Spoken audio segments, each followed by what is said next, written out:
Good evening, नमस्कार। आज की इस क्लास में हम लोग बात करेंगे इकोनॉमिक्स में इंपॉर्टेंट टॉपिक्स। इकोनॉमिक्स में मैक्रो इकोनॉमिक्स और इंडियन इकोनॉमिक डेवलपमेंट दोनों आपको 40 मार्क्स को देखने को मिलती है। इससे पहली वाली वीडियो में मैंने आपको मैक्रो इकोनॉमिक्स बता दिया है। अगर वो वीडियो आपने नहीं देखी है तो उसका लिंक मैं आपको नीचे डिस्क्रिप्शन बॉक्स में दे दूंगा, वहां से आप देख लीजिएगा। आज इस क्लास में हम लोग बात करेंगे इंडियन इकोनॉमिक डेवलपमेंट के 9 चैप्टर्स जो हमें 40 नंबर में 40 मार्क्स में 18 मार्च 2024 को देखने को मिलेंगे। तो इस क्लास में मैं आपको एमसीक्यूज कौन कौन से इंपॉर्टेंट है, लॉन्ग आंसर्स, शॉर्ट आंसर्स, सब कुछ कवर करने की कोशिश करूंगा कि कौन कौन सी चीजें आपको पढ़नी है और किन किन चीजों पे सबसे ज्यादा ध्यान देना है। तो बिना टाइम वेस्ट करे मैं आपको चैप्टर नंबर 1 से स्टार्ट करता हूं इंडियन इकोनॉमिक डेवलपमेंट के कि कौन कौन सी चीजें इसमें इंपॉर्टेंट है। हम सब जानते हैं इंडियन इकोनॉमिक डेवलपमेंट में हमें 9 चैप्टर्स इस बार मिले हैं सीबीएसई में। तो इन 9 चैप्टर्स में क्या क्या हमें पढ़ना है, तो सबसे पहले हम बात करते हैं Indian economy on the eve of independence, जो है हमारा चैप्टर नंबर 1। और हाँ, एक चीज, इसको स्टार्ट करने से पहले अगर आपके पास मैक्रो इकोनॉमिक्स है, आपके पास इंडियन इकोनॉमिक डेवलपमेंट की वीके हो रही है, या आपके पास संदीप गर्ग है, या आपके पास एनसीईआरटी है, कोई भी आपके पास पब्लिकेशन की बुक है, तो उस बुक को खोल के बैठ जाइए। जो जो चीजें मैं आपको यहाँ लिखूंगा या जो जो चीजें मैं आपको बताऊंगा उसको हाथों हाथ टिक करते हुए चलिएगा। नहीं तो एक पेपर और पेन लेके बैठ जाइए, उस पे आप लिखते जाएं। ठीक है, जैसा भी आपको कंफर्टेबल लगे आप उसको कर लें। तो आइए स्टार्ट करते हैं हम लोग चैप्टर नंबर 1 से, जिसका नाम है Indian economy on the eve of independence. Indian economy में एक्चुअल में प्रॉब्लम क्या है, मैक्रो इकोनॉमिक्स में सिलेबस है तो सेम, लेकिन मैक्रो इकोनॉमिक्स में ना हमें इतना डिस्क्रिप्शन, इतना डिफाइन नहीं कर रखा है चीजों में। इंडियन इकोनॉमी में हमें चीजें याद ज्यादा करनी है और मैक्रो इकोनॉमिक्स में हमें चीजें समझनी ज्यादा है, उसमें हमें कुछ न्यूमेरिकल्स भी देखने को मिलते हैं। तो सब चीजें आपको नहीं पढ़नी है, जो जो चीजें मैं आपको बता रहा हूं उन चीजों को ध्यान से देखिएगा।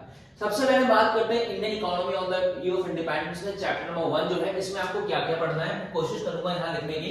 इस चैप्टर में आप एक तो स्टैग्नेंट इकोनॉमी जरूर पढ़ें, आप टिक करते हुए चले हाथों हाथ, मैं पूरा नहीं लिख रहा हूँ, शॉर्ट में लिख रहा हूँ, आप समझ जाएं स्टैग्नेंट इकोनॉमी क्या होता है। ठीक है, स्टैग्नेंट इकोनॉमी के अंदर ना आपको एक टर्म दे रखी है, यहाँ पे कुछ इकोनॉमिस्ट के नेम दे रखे हैं, जैसे वीके राव वगैरह वगैरह, तो वो नाम आप जरूर याद कर लें।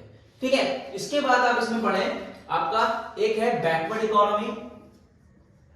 बैकवर्ड इकोनॉमी एक पॉइंट आपको दे रखा है, आप वो भी बहुत अच्छे से पढ़ें बैकवर्ड इकोनॉमी क्या होता है। और बैकवर्ड इकोनॉमी के अंदर आपको एक पर कैपिटा इनकम का कंसेप्ट दे रखा है, पर कैपिटा इनकम का कंसेप्ट, ये भी आप अच्छे से पढ़ लें। इसी के अंदर इसकी डेफिनेशंस रीड कर लें, क्योंकि एक डायरेक्टली बोर्ड्स में पूछी गई है। ठीक है, उसके बाद आप इसमें पढ़ सकते हैं dominance of agriculture. Dominance of agriculture मतलब कितने लोग एग्रीकल्चर में इन्वॉल्व हैं। Dominance of agriculture at the time of independence 72% लोग जो थे वो एग्रीकल्चर में इन्वॉल्व थे, तो आप इसको डोमिनेंस ऑफ एग्रीकल्चर में आप इसको भी पढ़ सकते हैं। ठीक है, उसके बाद आपको एक दे रखा है सबसिस्टेंस आउटलुक। सबसिस्टेंस आउटलुक क्या होता है कि पहले के जो किसान थे वो किसानी उतनी ही करते थे जितना वो कंज्यूम कर सके। तो ये 4 टॉपिक्स हैं जो एग्रीकल्चर में आपको करने हैं। इस चैप्टर में 3 पार्ट्स में आपको चीजें डिफाइन करनी है, एग्रीकल्चर, इंफ्रास्ट्रक्चर और फॉरेन ट्रेड। तो ये मैंने आपको एग्रीकल्चर का पोर्शन बता दिया है कि आपको कौन कौन सी चीजें इसमें पढ़नी है। ठीक है, सेकंड इसी चैप्टर की हम बात करें तो आपको दे रखा है इंडस्ट्रियल सेक्टर। इंडस्ट्रियल सेक्टर में एक पॉइंट है ड्यूटी फ्री एक्सपोर्ट और ड्यूटी फ्री इंपोर्ट, या टैरिफ फ्री एक्सपोर्ट और टैरिफ फ्री इंपोर्ट, उसको टिक कर लीजिएगा। वो आपको ना एक अलग से 2 लाइंस में गिवन है, आप उसको जरूर पढ़ के जाइएगा। ठीक है, नेक्स्ट इस चैप्टर में हमारा बनता है important foreign trade. Foreign trade में आप इसको देखिएगा, जो फॉरेन ट्रेड है, फॉरेन ट्रेड में आप एक स्वीज कैनाल जरूर पढ़ लेना। स्वीज कैनाल क्या होता है और स्वीज कैनाल के क्या क्या इंपॉर्टेंस है, आपको एक साइड में बॉक्स में समझाया है स्वीज कैनाल। ठीक है, स्वीज कैनाल इसमें इतना ही आपको पढ़ना है। और स्वीज कैनाल के साथ एक पढ़ लेना पॉपुलेशन सेंसस। सबसे पहली बार पॉपुलेशन सेंसस कब हुआ था, 1881 में। ये आपके लिए एमसीक्यू का पोर्शन बन जाता है। एमसीक्यू में आपसे पूछ सकता है कि भैया सेंसस पहली बार कब हुआ था, 1888 में ऑफिशियल सेंसस हुआ था। ठीक है, तो चैप्टर नंबर 1 में ये चीजें मैंने आपको बताई। और यहाँ पे एक एमसीक्यू बनता है आपका 1921 ईयर ऑफ ग्रेट डिवाइड। ये तो भैया बहुत ही ज्यादा इंपॉर्टेंट है, ईयर ऑफ ग्रेट डिवाइड। इसको तो भूल के भी ना भूलें, यहां से 1 नंबर में एमसीक्यू बोर्ड्स ने कई बार पूछा है और हो सकता है इस बार भी पूछ ले। ठीक है, तो ये कुछ चीजें मैं आपको बता रहा हूं, इसको चाहे तो आप लिख लें या हाथों हाथ अपनी बुक में टिक कर ले। ठीक है, और इसमें आप देख लीजिएगा एक और टॉपिक दे रखा है डेमोग्राफिक ट्रांजिशन। डेमोग्राफिक ट्रांजिशन का मतलब क्या है, पहले प्राइमरी सेकेंडरी और टर्शरी में कितने कितने परसेंट लोग इन्वॉल्व हुआ करते थे। ये आपका लॉन्ग क्वेश्चन बन जाता है कि डेमोग्राफिक ट्रांजिशन में पहले कितने कितने मतलब प्राइमरी में, सेकेंडरी में और टर्शरी में कितने लोग इन्वॉल्व हैं। आपको एक बॉक्स दे रखा है, उसमें आपको समझाया है कि प्राइमरी, सेकेंडरी और टर्शरी में कितने कितने परसेंटेज और कितने कितने लोग परसेंट इन्वॉल्व है। ठीक है, चैप्टर नंबर 1 में आप इन चीजों पे ध्यान दें। और चैप्टर नंबर 1 में आपको एक टॉपिक और दे रखा है, दैट इज इंफ्रास्ट्रक्चर। इंफ्रास्ट्रक्चर आप देखेंगे तो जिसमें आपको रेलवेज बताया है, जिसमें आपको पोर्ट्स बताया है, जिसमें टेलीग्राफ बताया है और भी बहुत सारी चीजें बताए हैं, तो इसको एक बार पढ़ लीजिएगा। और साथ में पॉजिटिव और negative impact of railways in India.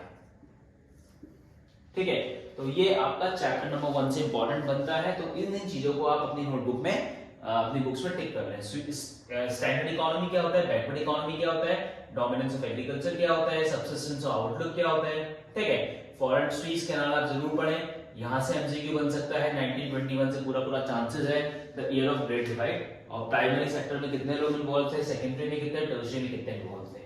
ठीक है, तो चैप्टर नंबर 1 में आपको इन चीजों पे ज्यादा ध्यान देना है। चैप्टर नंबर 1 अपने आप में डिटेलिंग चैप्टर है। अगर चैप्टर नंबर 1 आपने अच्छे से पढ़ लिया तो आगे के आपके बहुत सारे चैप्टर्स आसान हो जाते हैं। तो चैप्टर 1 में आप इतना कर लीजिएगा। इसको मैं इरेज कर देता हूं क्योंकि स्पेस नहीं बच रहा है यहाँ पे। ठीक है, next chapter number 2। Chapter number 2 में अगर हम बात करें तो चैप्टर नंबर 2 में ना बहुत ही छोटा सा चैप्टर है। अगर आप देखेंगे आपकी बुक्स में तो चैप्टर नंबर 2 में आपको सिंपल सा क्या याद करना है। चैप्टर नंबर 2 में आपको 3 तरह की इकोनॉमी दे रखी है, कैपिटलिस्टिक, सोशलिस्टिक और मिक्स इकोनॉमी। उसको आप एक बार पढ़ लेना। आपने 11th में पढ़ा है कैपिटलिस्टिक क्या होता है, सोशलिस्टिक क्या होता है, मिक्स इकोनॉमी क्या होता है। लेकिन उससे भी ज्यादा एक इंपॉर्टेंट क्वेश्चन इस चैप्टर में कौन सा बनता है, आपको दिमाग में आ रहा है कौन सा क्वेश्चन बनेगा आपका? इसमें एक बहुत ही इंपॉर्टेंट क्वेश्चन बनता है जिसमें आपके 4 गोल्स बताए हैं। लास्ट में है और ये लास्ट टाइम बोर्ड्स में पूछा भी गया था। कौन कौन से गोल्स हैं आप मुझे कमेंट करके बताना। जैसे जिसमें जीडीपी ग्रोथ है, मॉडर्नाइजेशन है, self reliance, self subsistence, last वाला आप मुझे बताइएगा कौन सा है। तो इस चैप्टर में केवल आपको ये पढ़ना है, सोशलिस्टिक, कैपिटलिस्टिक, मिक्स इकोनॉमी और 4 गोल ऑफ इंडियन इकोनॉमी। ठीक है, तो चैप्टर नंबर 2 आपको बस इतना सा कवर होता है। ठीक है, और अगर हम बात करें चैप्टर नंबर 3 में, चैप्टर नंबर 3 भी अपने आप में थोड़ा सा बड़ा चैप्टर बन जाता है। चैप्टर नंबर 3 में आपको 3 रिफॉर्म्स दे रखे हैं। कौन कौन से? एक तो लैंड रिफॉर्म दे रखा है, एक इंस्टीट्यूशन रिफॉर्म दे रखा है, और कौन सा रिफॉर्म दे रखा है? लैंड हो गया, इंस्टीट्यूशन रिफॉर्म हो गया और इंडस्ट्रियल रिफॉर्म हो गया और टेक्निकल रिफॉर्म्स हो गया। तो ये तीनों रिफॉर्म्स आपको बहुत अच्छे से पढ़ने हैं। इसमें भी मैं आपको बता देता हूं कौन कौन सी चीजें आपको ज्यादा ध्यान देना है। जैसे टेक्निकल रिफॉर्म्स आप देखेंगे तो इसमें HYV सीड्स के बारे में आपको बताया है। HYV सीड्स क्या होता है, हाई यील्ड वैरायटी सीड्स क्या होती है, जिसमें आपको ग्रीन रिवोल्यूशन देखने को मिल जाएगा। इसमें एक क्वेश्चन बनता है, who is the father of green revolution? Father of green revolution, father कौन है ग्रीन रिवोल्यूशन के? जिसको हम सब जानते हैं, mister MS Swaminathan. MS Swaminathan आपसे पूछ सकते हैं MS स्वामीनाथन कौन थे। ठीक है, तो आप बता दीजिएगा father of green revolution MS Swaminathan थे। इसमें आपको 2 फेजेस बताए हैं ग्रीन रिवोल्यूशन के, 2 फेजेस। एक तो 60 से 70 में है शायद, ठीक है, 60 से 70 फेज है, और एक आपका 70 से 80 फेज है, 70 और 80 फेज है। तो इसको आप देख लीजिएगा। टेक्निकल रिफॉर्म्स के अंदर बेसिकली इतने ही चीजें इंपॉर्टेंट है। आप इसको चाहे तो स्क्रीनशॉट भी लेते हुए चलें, पीछे हो जाता हूं। ठीक है, तो आप इसमें इतना पढ़ लें टेक्निकल रिफॉर्म्स में। और अगर आप चाहें तो इसमें एक बार सब्सिडी पढ़ लीजिएगा। सब्सिडीज, वर्च्यू और वाइस। आपने आपके बुक में एक टॉपिक दे रखा है कि सब्सिडी जो है वो वर्च्यू है, मतलब सब्सिडी जो मिल रही है वो आप फेवर में है या इन फेवर में है, वर्च्यू और वाइस। एक बार आप इसको पढ़ लीजिएगा। इसमें आप एक चीज और पढ़ सकते हैं, बफर स्टॉक। इनकी केवल आपको डेफिनेशन याद करनी है। जो मुझे लग रहा है क्वेश्चन बोर्ड्स में आपकी बार पूछ सकता है यहां से। टेक्निकल रिफॉर्म्स के अंदर HYV सीड्स हो गया, ग्रीन रिवोल्यूशन हो गया, फादर ऑफ ग्रीन रिवोल्यूशन कौन है, उनका नाम आपसे पूछ सकता है।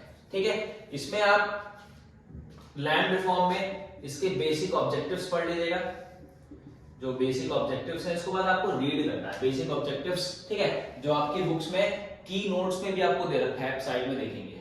ठीक है, नेक्स्ट है आपका इंडस्ट्रियल रिफॉर्म्स में आप एक बार पढ़ लेना। इसमें डिफरेंस आपको ज्यादा याद करना है, जैसे पब्लिक और प्राइवेट कंपनीज कौन सी होती हैं, ठीक है, मतलब पब्लिक और प्राइवेट में डिफरेंस क्या होता है, और आपसे पूछ सकता है इसमें आपका आईपीआर, इंडस्ट्रियल पॉलिसी रिजोल्यूशन 1956, ये इंपॉर्टेंट एमसीक्यू बन सकता है, ठीक है। यहां से लॉन्ग क्वेश्चन आने के चांसेस हैं और यहां से एमसीक्यूज आने के चांसेस हैं, ठीक है। आईपीआर आपका इंपॉर्टेंट बन जाता है इसमें, और इसमें आप पढ़िएगा तो आप देखेंगे एसएसआई, स्मॉल सेक्टर, जिसमें आपका कार्वे कमेटी 1955, अगर मैं गलत नहीं हूं तो 1955 कार्वे कमेटी आप एक बार पढ़ लीजिएगा। और स्मॉल स्केल इंडस्ट्रीज के ऑब्जेक्टिव्स क्या होते हैं, जो 3 ऑब्जेक्टिव दे रखे हैं, जिसको हम क्या बोलते हैं, जिसमें इन्वेस्टमेंट कम होता है, ठीक है, और इन्वेस्टमेंट कम के साथ उसको हम लोकेशनल फ्लेक्सिबिलिटी होता है, जिसको हम ट्रांसफर कर सकते हैं, तो वो क्वेश्चन इंपॉर्टेंट बनता है, अपने बुक में टिक लगाते हुए चलेगा हाथों हाथ, जो मैं आपको ये इस चैप्टर में बता रहा हूँ, ठीक है। और इस चैप्टर में आप देख सकते हैं लैंड रिफॉर्म्स में आप इसमें ये लिख सकते हैं इंपोर्ट और एक्सपोर्ट, इंपोर्ट सब्स्टिट्यूशन और एक्सपोर्ट प्रमोशन क्या होता है, इंपोर्ट सब्स्टिट्यूशन और एक्सपोर्ट प्रमोशन क्या होता है, ये भी इसमें इंपॉर्टेंट बनता है। ये केवल आपको पढ़ना है, ये वैसे आपको पता होगा इंपोर्ट सब्स्टिट्यूशन क्या होता है, एक्सपोर्ट प्रमोशन क्या होता है, लेकिन यहां से टेक्निकल और इंस्टीट्यूशन रिफॉर्म्स के क्वेश्चन आने के ज्यादा चांसेस हैं, जिसमें एसएसआई हो गया, कार्बे कमेटी आपसे 1 मार्क में पूछ सकता है, आईपीआर पूछ सकता है, इंडस्ट्रियल पॉलिसी रिजोल्यूशन 1926 क्या होता है। तो थर्ड चैप्टर में मुझे जो लग रहा है वो इतना ही इंपॉर्टेंट लग रहा है, आप इसका स्क्रीनशॉट ले लीजिए, टिक कर लीजिए जल्दी से। तो थर्ड चैप्टर में आपको इतना ही पढ़ना है, ठीक है। नेक्स्ट है हमारे पास चैप्टर नंबर 4। चैप्टर नंबर 4 में आपको क्या क्या रखना है, चैप्टर नंबर 4 आप देखेंगे ना, जल्दी से अपनी बुक में चैप्टर नंबर 4 निकालिए। आप इमेजिन करो आप क्लास में बैठ के ईयरफोन्स लगाओ और इसको टिक करते जाओ, ठीक है। चैप्टर नंबर 4 में हमें मिलता है 1991, जिसको हम एनईपी नाम से जानते हैं, जिसमें LPG, liberalisation, privatisation and globalisation हमें पढ़ने को मिलता है। लिबरलाइजेशन में आप इकोनॉमिक रिफॉर्म्स दे रखे हैं, इंडस्ट्रियल सेक्टर रिफॉर्म्स दे रखे हैं, फाइनेंशियल सेक्टर रिफॉर्म दे रखे हैं, इसके ना रिफॉर्म्स पढ़ लेना, जैसे इकोनॉमिक रिफॉर्म हो गया, फाइनेंशियल सेक्टर रिफॉर्म्स हो गया, ठीक है, टैक्स रिफॉर्म हो गया। टैक्स रिफॉर्म में आप डायरेक्ट और इनडायरेक्ट टैक्स पढ़ लेना, जो आपको मैक्रो इकोनॉमिक्स में पढ़ने को मिल रहा है। फाइनेंशियल सेक्टर रिफॉर्म्स में आप आरबीआई पढ़ लेना, आरबीआई का एस्टैब्लिशमेंट कब हुआ था, 1935 में हुआ था, इसको नेशनलाइजेशन कब मिला था, 1949 में नेशनलाइजेशन मिला था, तो यहाँ से एमसीक्यू बनने के चांसेस पूरे हैं। और कौन से रिफॉर्म्स हैं, इकोनॉमिक हो गया, फाइनेंशियल हो गया, और आपका टैक्स रिफॉर्म हो गया, टैक्स में आपको आपके डायरेक्ट और इनडायरेक्ट टैक्स आपको अच्छे से पढ़ना है। लिबरलाइजेशन में बेसिकली आपको इतना ही पढ़ना है, ठीक है। और फॉरेन एक्सचेंज रिफॉर्म है, फॉरेन एक्सचेंज रिफॉर्म्स आप देखेंगे ना, तो फॉरेन एक्सचेंज रिफॉर्म्स में आप एक टॉपिक दे रखा है डीवैल्यूएशन, जो आपने मैक्रो इकोनॉमिक्स में पढ़ा है फॉरेन एक्सचेंज रेट में, डीवैल्यूएशन क्या होता है, डीवैल्यूएशन क्या होता है, तो उसमें डीवैल्यूएशन जरूर पढ़ लीजिएगा, डीवैल्यूएशन में क्या होता है। लिबरलाइजेशन में आपको इतना ही पढ़ना है। Next we have privatisation, privatisation में आप एक बार डिसइन्वेस्टमेंट जरूर पढ़ लेना। डिसइन्वेस्टमेंट क्या होती है, डिसइन्वेस्टमेंट का मतलब क्या होता है, जो पब्लिक से पैसा निकाल के प्राइवेट में इन्वेस्ट कर रहे हैं, दिस इज कॉल्ड डिसइन्वेस्टमेंट। बहुत सिंपल सी डेफिनेशन है डिसइन्वेस्टमेंट की। इसमें कुछ कंपनीज आपको दे रखी हैं, आप इसमें देखेंगे तो जैसे आपको दे रखा है नवरत्न, मिनी रत्न, ठीक है, और कौन सा है, नवरत्न हो गया, मिनी रत्न हो गया, महारत्न हो गया। एक बार इन कंपनीज के नाम पढ़ लीजिएगा, इतना इंपॉर्टेंट नहीं बनता है, लेकिन फिर भी आपको पता होना चाहिए कि इन कंपनीज के अंदर कौन, इन के अंदर नवरत्न के अंदर, मिनी रत्न के अंदर, महारत्न के अंदर कौन कौन सी कंपनीज आती हैं, ठीक है। और इसमें क्या इंपॉर्टेंट बनता है, इसमें आप अगर आप देखेंगे इसी चैप्टर में आपको देखने को मिलेगा जीएसटी की डेट पढ़ लेना, डीमोनेटाइजेशन कब हुआ था, आपको बॉक्स में दे रखा है WTO, वर्ल्ड ट्रेड ऑर्गेनाइजेशन, तो उसके बारे में ज्यादा नहीं आपको पढ़ना है, बस थोड़ा सा पता होना चाहिए क्या होता है, ठीक है। तो यहां से क्वेश्चन जरूर बनेगा आपको, मुझे लग रहा है, इसको डबल टिक कर लेना लिबरलाइजेशन वाले कॉलम को, जिसमें डायरेक्ट और इनडायरेक्ट टैक्स आपसे सीधा पूछ सकता है, ठीक है। ग्लोबलाइजेशन में पॉलिसी स्ट्रेटजी देख लेना, जो पॉलिसी स्ट्रेटजी टॉपिक दे रखा है आपको देखना, पॉलिसी स्ट्रेटजी कौन कैसे कैसे पॉलिसी स्ट्रेटजी बनाएंगे चीजों को आगे बढ़ाने के लिए, ग्लोबलाइजेशन में आप ये देख सकते हैं। और इस चैप्टर में ना कुछ डिफरेंसेस दे रखे हैं, डिफरेंसेस आप देखेंगे कौन से डिफरेंस हैं, जैसे आपको दे रखा है एफडीआई क्या होता है, एफआईआई क्या होता है, ये आपने मैक्रो में पढ़ा है। और आपको इकोनॉमिक एंड सोशल ड्यूलिज्म क्या होता है वो पढ़ लेना। और भी कोई इसमें डिफरेंस दे रखा है, हाँ इसमें एक डिफरेंस दे रखा है मल्टीलेटरल, बायलेटरल, ट्राइलेटरल, तो ये आप डिफरेंसेस इसमें पढ़ लेना, जो आपको बुक्स में आप देखेंगे साइड में दे रखा है, अगर आपकी वीके हो रही है तो, ठीक है। और एनसीईआरटी में तो पूरा पोर्शन आपको बनाया है। तो ये इस चैप्टर में आप इन चीजों पे ज्यादा ध्यान दें और इस चैप्टर में आपको इन्हीं चीजों के बारे में ज्यादा पूछा जाएगा। ठीक है, तो ये जल्दी से इसको टिक कर लीजिए, फिर हम चैप्टर नंबर 5 पे आएंगे। 5 क्या कह रहा है, आप इसको टिक कर लीजिए जल्दी से। तो मैंने अपने पास भी इंपॉर्टेंट लिख लिया है आपको बताते हुए, ताकि मैं कोई चीज भूल ना जाऊं। ह्यूमन कैपिटल फॉर्मेशन पे आए, चैप्टर 4 हो गया। ह्यूमन कैपिटल फॉर्मेशन अगर आप देखेंगे ना, तो ह्यूमन कैपिटल फॉर्मेशंस में आपको ना फुल फॉर्म्स दे रखी हैं। कौन सी फुल फॉर्म्स दे रखी हैं, अब ध्यान से देखना, बिल्कुल लास्ट में तो नहीं कह सकते, आपको स्टार्टिंग में दे रखा है ह्यूमन कैपिटल फॉर्मेशन में, जिसमें आपको NCERT दे रखा है, ICMR दे रखा है, AICTC ऐसी एक दे रखा है, ऑल इंडियन जो काउंसिल वाला है। ठीक है, और आपको क्या दे रखा है इसमें, और आपको दे रखा है UGC की फुल फॉर्म एक बार पढ़ लेना, यूनिवर्सिटी ग्रांट कमीशन क्या होता है, इसका फुल फॉर्म आपसे पूछ सकता है। और इसी चैप्टर में एक एक्ट दे रखा है 2009, right to education, RTE, 1 marks में आने के पूरे चांसेस है RTE को। ठीक है, और इसमें सोर्सेज ऑफ ह्यूमन कैपिटल आपको दे रखा है, कौन कौन से सोर्सेज हैं ह्यूमन कैपिटल के, सोर्सेज ऑफ ह्यूमन कैपिटल, कौन कौन से सोर्स हैं ह्यूमन कैपिटल को आगे बढ़ाने के लिए, ह्यूमन को फॉर्म करने के लिए कौन कौन से सोर्सेज लगते हैं। ठीक है, समझ में आ गई बात। और इसमें टर्म दे रखा है एजुकेशन और लिटरेसी, आप देखेंगे ना आपको, education and literacy both are not identical, इन दोनों में डिफरेंस है। एजुकेशन और लिटरेसी दोनों ही क्या है, कंसेप्ट बिल्कुल अलग हैं। तो चैप्टर नंबर 5 में इतना ही मुझे इंपॉर्टेंट लग रहा है। अगर आपको कुछ इंपॉर्टेंट लग रहा है तो जब मुझसे छूट रहा है तो आप मुझे कमेंट करके बता सकते हैं। मेरे हिसाब से तो मुझे इतना ही इंपॉर्टेंट लगा है इसमें, और इसमें कुछ ज्यादा सचेस मुझे इंपॉर्टेंट लग नहीं रहा है। ठीक है, तो आप इसको पढ़ सकते हैं। चैप्टर नंबर 5 में आप इतना ही करें। Next we have chapter number 6, जिसको हम जानते हैं रूरल डेवलपमेंट के नाम से। इस चैप्टर में बच्चों को बहुत कंफ्यूजन होता है कि सर क्या पढ़ें, मतलब इसमें ना बहुत सारी चीजें ऐसी हैं जो बड़ी कॉम्प्लिकेटेड है, जो फिगर्स आपको दे रखी हैं। ठीक है, रूरल डेवलपमेंट में ना सबसे पहले आप एक चीज पढ़ लो जो आपको दे रखा है, लिंगरिंग चैलेंजेस और इमर्जिंग चैलेंजेस। इसमें डिफरेंस क्या है, लिंगरिंग चैलेंजेस पुराने चैलेंजेस और आज के टाइम के चैलेंजेस में हमें कौन कौन सी चीजें देखने को मिलती हैं और कौन कौन सी चीजें बहुत सारे प्रॉब्लम फेस करने को मिलती है। ठीक है, इसमें आप रूरल क्रेडिट पढ़ लेना। रूरल क्रेडिट के अंदर आपको देखेंगे आपके इंस्टीट्यूशनल्स और नॉन इंस्टीट्यूशनल्स जो सोर्सेस थे पैसा, जिसमें आपको जमींदार जो नॉन इंस्टीट्यूशन थे, इंस्टीट्यूशन में तो RBI वगैरह आ गया था, RBI इसमें इंपॉर्टेंट बन जाता है, और इसी चैप्टर में है ना ये, हाँ RBI हो गया, और आपका इसमें इंपॉर्टेंट बन जाता है RRBs, नबार्ड का एस्टैब्लिशमेंट कब हुआ था, RBI का एस्टैब्लिशमेंट कब हुआ था, RRB की फुल फॉर्म क्या होती है, इस चैप्टर में ऐसा ही आप इसको देख सकते हैं। इसी चैप्टर में आपको दे रखा है KCC, इसी में है ना ये, चैप्टर नंबर 6 में। हाँ, चैप्टर नंबर 6 में ही आपको ये सब चीजें दे रखी हैं। KCC दे रखा है, किसान क्रेडिट कार्ड एक साइड में आपको दे रखा है, देखना। ठीक है, SBI का एस्टैब्लिशमेंट कब हुआ था, आपसे 1 मार्क्स में पूछ सकता है। SBI का एस्टैब्लिशमेंट 1955 में हुआ था, और नबार्ड का एस्टैब्लिशमेंट कब हुआ था, शायद 1982 में हुआ था। ठीक है, तो 1982 इसको पढ़ लेना, इसकी फुल फॉर्म याद कर लेना। नबार्ड की फुल फॉर्म आपसे पूछ सकता है।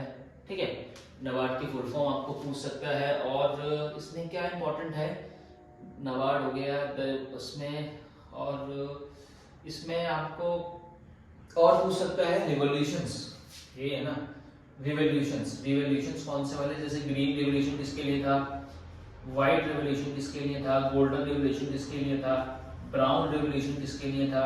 ये रिवॉल्यूशन जरूर पढ़ के जाना, 1 मार्क्स में आपसे पूछ सकता है कि रिवॉल्यूशंस कौन कौन से इसमें रिवॉल्यूशंस बने थे। ठीक है, और इसमें क्या है, और इसमें इंपॉर्टेंट क्या लग रहा है आपको, ऑर्गेनिक फार्मिंग पढ़ सकते हैं। ऑर्गेनिक फार्मिंग आज के टाइम में बहुत चलन में है, ऑर्गेनिक फार्मिंग भी इंपॉर्टेंट नहीं है लेकिन पढ़ लेगा ऑर्गेनिक फार्मिंग क्या होता है।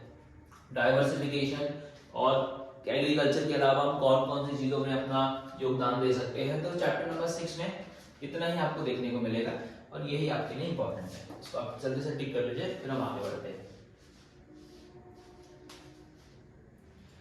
ठीक है, चैप्टर नंबर 7 देखें। चैप्टर नंबर 7 में क्या है? चैप्टर नंबर 7 में इंपॉर्टेंट बनता है, चैप्टर नंबर 7 है आपका एम्प्लॉयमेंट। चैप्टर नंबर वो एम्प्लॉयमेंट है जिसमें बहुत सारे कर्व डायग्राम आपको दे रखे हैं, रूरल डेवलपमेंट नहीं है। चैप्टर नंबर 7 में आप सेल्फ एम्प्लॉयमेंट पढ़ लेना, क्या होता है सेल्फ एम्प्लॉयमेंट, ठीक है। सेल्फ एम्प्लॉयमेंट क्या होता है, आप इसको इस चैप्टर में ये पढ़ सकते हैं। इस चैप्टर में कैजुअल वर्कर्स पढ़ सकते हैं। कैजुअल वर्कर्स क्या होते हैं, ठीक है, कैजुअल वर्कर्स इसमें पढ़ सकते हैं। कैजुअल वर्कर्स आप इसमें पढ़ सकते हैं, ठीक है भैया, कैजुअल वर्कर्स पढ़ सकते हैं। और इसमें क्या इंपॉर्टेंट है, इसमें एक टर्म है jobless growth. Jobless growth, jobless growth पढ़ लीजिएगा इसको, ठीक है। और इसमें formal and informal information, formal and informal jobs कौन सी होती हैं, फॉर्मल जॉब्स कौन सी होती हैं और इनफॉर्मल जॉब्स कौन सी होती हैं। और इसमें ना एक योजना दे रखा है, योजना, योजना पता है ना, जैसे स्किल इंडिया हो गया, ठीक है, मनरेगा हो गया, ऐसी बहुत सारी योजना आपको बताई है कि किससे एम्प्लॉयमेंट को हम कम कर सकते हैं, सॉरी एम्प्लॉयमेंट को बढ़ा सकते हैं, अनएम्प्लॉयमेंट को कम कर सकते हैं। ये इसमें आप देख सकते हैं एम्प्लॉयमेंट में, इस एम्प्लॉयमेंट वाले चैप्टर में। और इसी चैप्टर में ना आपको पढ़ लेना टाइप्स ऑफ अनएम्प्लॉयमेंट। अनएम्प्लॉयमेंट क्या होता है आपको पता है, उसके कौन कौन से अनएम्प्लॉयमेंट के टाइप्स होते हैं और कैसे उसको अनएम्प्लॉयमेंट को रिमूव कर सकते हैं, मतलब कैसे हम कम कर सकते हैं। तो इस चैप्टर में बेसिकली आपको ये पढ़ना है, ठीक है। और आप थोड़ा सा इसमें देख लेना कि वुमेन्स का इन्वॉल्वमेंट कितना है एग्रीकल्चर में, मेंस का इन्वॉल्वमेंट कितना है, ठीक है, रूरल में, अर्बन में, कि वुमेन्स कितना काम करती हैं। ये हालांकि आपको नंबर्स में याद करने की जरूरत नहीं है, लेकिन आप इसको पढ़ लेना, ठीक है। तो चैप्टर नंबर 7 में मुझे लगता है कि इतना ही इंपॉर्टेंट है चैप्टर नंबर 7 में। इसके अलावा तो आपसे चैप्टर नंबर 7 में कुछ नहीं पूछेगा, जल्दी से आप इसको टिक कर लीजिएगा। चैप्टर नंबर 7 में आपको इतना ही पढ़ना है। और फिर हम आएंगे चैप्टर नंबर 8। चैप्टर नंबर 8 आपका है, चैप्टर नंबर 8 है आपका एनवायरनमेंट सस्टेनेबल डेवलपमेंट। इसमें ना एक ईयर याद कर लो भैया, अगर आप बिजनेस स्टडीज के स्टूडेंट हैं तो आपको कंज्यूमर प्रोटेक्शन एक्ट याद है। कंज्यूमर प्रोटेक्शन एक्ट कौन सा है, 1986। ऐसे ही एनवायरनमेंट प्रोटेक्शन एक्ट है, कौन सा है, 1986। इसमें आपको ये पढ़ना है। 1986 एमसीक्यू में आपसे पूछ सकता है एनवायरनमेंट प्रोटेक्शन एक्ट जो है वो क्या है, कैसे कैसे उसमें काम होता है, ठीक है। इसमें आप पढ़ लीजिएगा एनवायरनमेंट क्राइसिस, कि इस वजह से एनवायरनमेंट क्राइसिस हो रहा है। या आप जैसे ही बुक खोलेंगे ना तो आप देखना बिल्कुल आपको पैराग्राफ में दे रखा है तो उसको अंडरलाइन कर लेना, 1986 इंपॉर्टेंट है, ठीक है। और इसमें एक चीज है आपका supply and demand reversal. Supply and demand reversal क्या होता है, सप्लाई एंड डिमांड रिवर्सल पढ़ लीजिएगा।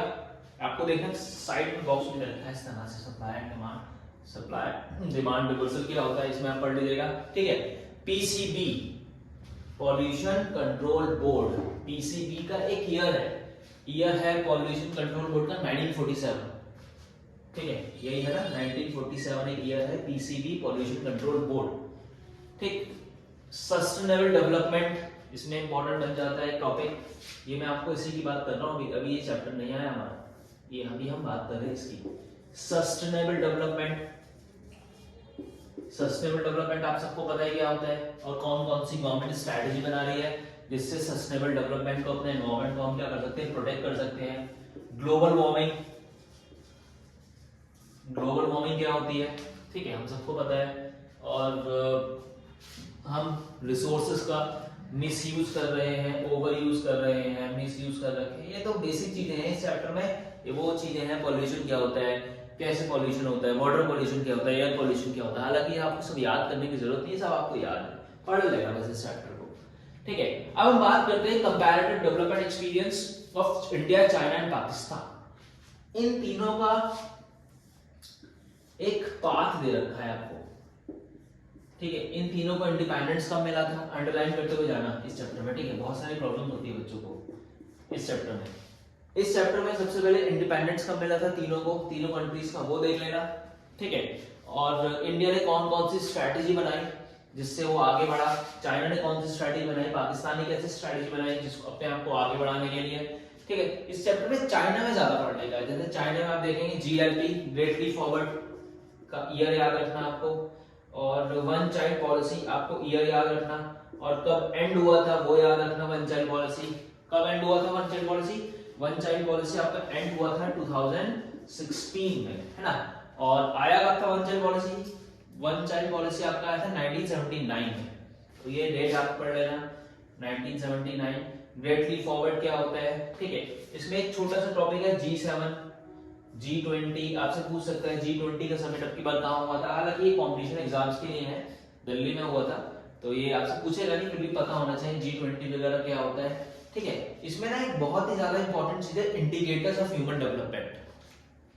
Indicators of human development, indicators of human development, जिसमें आपको दे रखा है which one is higher the better और which one is lower the better. जैसे literacy rate is lower the better, higher the better, तो आप बताएंगे literacy rate is lower the better. Unemployment rate is higher the better, lower the better, तो आप बताएंगे lower the better. ठीक है, तो ये इस चैप्टर में है। इंडिया, चाइना, पाकिस्तान में आप जीएलपी पढ़ लेना। वन चाइल्ड पॉलिसी कब आई थी? 1979 में आई थी, ये आप पढ़ लेना इसमें। ठीक है, और इसमें यूएनडीपी पढ़ लेना, यूनाइटेड नेशन डेवलपमेंट प्रोग्राम्स जो है यूएनडीपी। तो इंडिया, चाइना, पाकिस्तान में पाथ अगर आपने पढ़ लिया ना तीनों का, तो वहीं से आप एक केस स्टडी का क्वेश्चन बना सकते हैं। एक क्वेश्चन आता है 6 मार्क्स में, जो आता है आपका पिक्चर बेस्ड। एक पिक्चर आपको मिलेगी, वो आपको डिफाइन करना पड़ेगा कि इसमें क्या बता रहा है और इसमें कैसे है। उसका आंसर ना हमेशा पिक्चर में होता है, छोड़ के नहीं आना आपको। वो 6 मार्क्स आपके एक तरीके से फ्री के होते हैं। वो मुझे लग रहा है कि एनवायरमेंट सस्टेनेबल से आपसे पूछ सकता है। ठीक है, तो ये मेरे हिसाब से जितना मुझे लगा, और कि ये इंडियन इकोनॉमिक डेवलपमेंट में ये चीजें इंपॉर्टेंट बन सकती हैं, तो मैंने आपको यहाँ बताया है। इसको आप टिक करते जाएं, और अगर आपको लगता है कि कोई चीज मुझसे छूट गई है, हाँ मुझसे एक चीज छूट गई है। क्या छूट गया है? 5 ईयर प्लान्स। 5 ईयर प्लान्स कब स्टार्ट हुए थे? ठीक है, और नीति आयोग पढ़ लेना, नीति आयोग की फुल फॉर्म पढ़ लेना। नीति आयोग कब आया था? प्लानिंग कमीशन कब खत्म हुआ था? ठीक है, पीसी महालक्ष्मी 20, ये सब चीजें आप इसमें पढ़ लेना। नीति आयोग की full form national institute of transforming India, इसको टिक कर लेना। प्लानिंग कमीशन पढ़ लेना। फर्स्ट 5 ईयर प्लान कब आया था? लास्ट 5 ईयर प्लान 51 से 56, इस तरीके से एक शेड्यूल आपको दे रखा है, वो आप उसको पढ़ के चले जाना। हालांकि आपसे अंदर से नहीं पूछेगा कि फर्स्ट 5 ईयर प्लान में कौन सी चीजों पर फोकस किया था, कौन सी चीजों पर फोकस नहीं किया था। बस आपसे एक डेट पूछ लेगा कि इतने साल से इतने साल के बीच में कौन सा प्लान चल रहा था। ठीक है, और कब गैप हुआ था? 312, जो मैंने आपको पढ़ाया है। तो ये है आपका इंडियन इकोनॉमिक डेवलपमेंट में ऑल अबाउट 40 मार्क्स।